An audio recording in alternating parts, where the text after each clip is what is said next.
Time for the big one, though.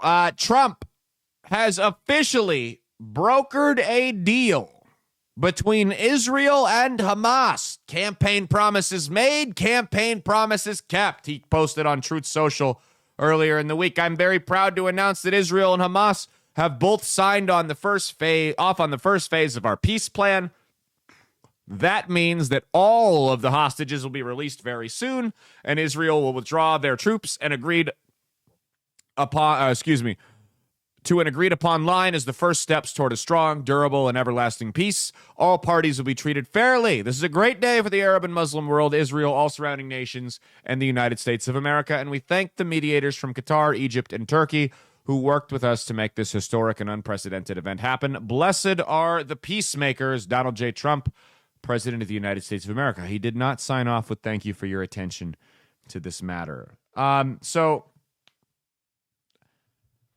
They also, there's going to be hostages released on both sides, by the way. Not just the Israeli hostages that are still left are going to be released. And there will be several Palestinian hostages released as well. I hope they're not terrorists. We'll just put it that way. The best part besides the fact that dying's going to stop, the second best part about this is there's no way to spin this as a negative. There's no way. If you try to spin this as a negative, as if Trump did something wrong here, you come off as a heartless sociopath. I mean, there's no way to flip this. Even the the best they've got here. Well, we'll see if they uphold the ceasefire. That's the best they've got. There's no way to make Trump look bad here. He just stopped a conflict that's been going on since before Christ. There's no way to... Remember when I told you he needed a win? This is the win he got. This is what he needed.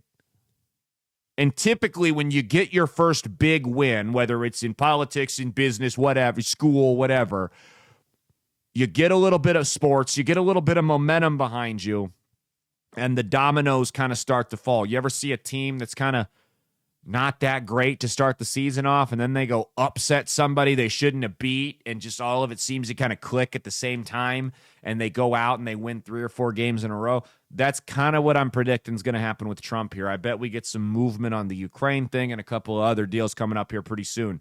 But this is a major win. It's going to be pretty hard for the Democrats or anyone on the left, for that matter, to come out and go, well, no, we want the war to continue. We want more people to die. We want to see another school get decimated. Yet they still are. Some of them still are. You've got people, and they won't be as loud about it, the pronouns for Palestine mob. But the pronouns for Palestine mob, the Watermelon Brigade, whatever you want to call them, a lot of those folks, something tells me, because they've all gone radio silent.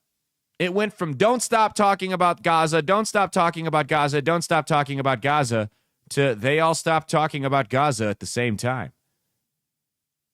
I've seen no celebrations you've seen a lot of celebrations from the people in Gaza because they want this shit to stop. You've seen no celebration from pronouns for Palestine. They've just gone quiet. They don't know what to do. They've shifted their attention to Portland or whatever else. They won't talk about it. It's almost like they never actually expected anything to get done. That they were chanting from the river to the sea as if it was this thing that they claim they wanted, but they, like when libertarians say, like, oh, we're going to abolish the income tax. You know that's never going to happen. Be nice, but you know it's never going to happen. It was the same thing with the Free Palestine ceasefire now bullshit. I think a lot of them didn't think it was ever going to happen. And then it happens, but the guy who brokered the deal, they've spent the last how many years calling Hitler.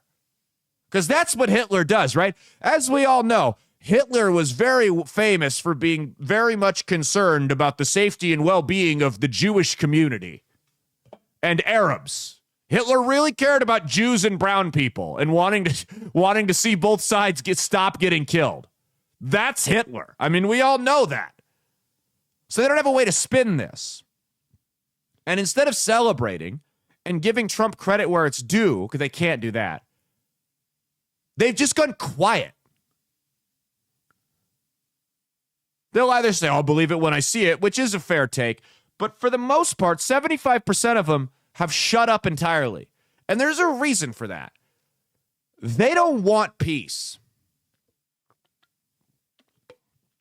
What you have to realize about these people, remember what I tell you? I always tell you we have to stop viewing the world from only our perspective.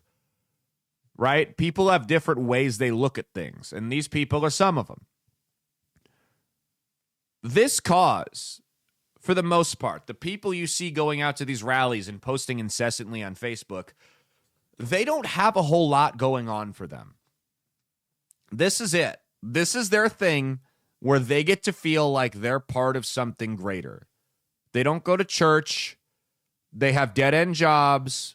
They're not married. They don't have kids.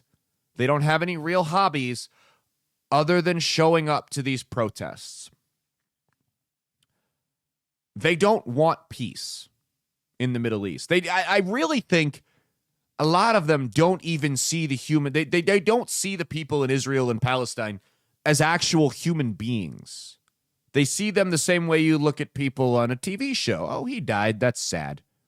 But he died for your entertainment on the TV show. In this case, they died to give them some type of purpose. So they can point to this and go, oh, look at the horrors. But they really, it's not, there's something just missing in that connection between the Pronouns for Palestine mob and the people in Gaza that were getting killed.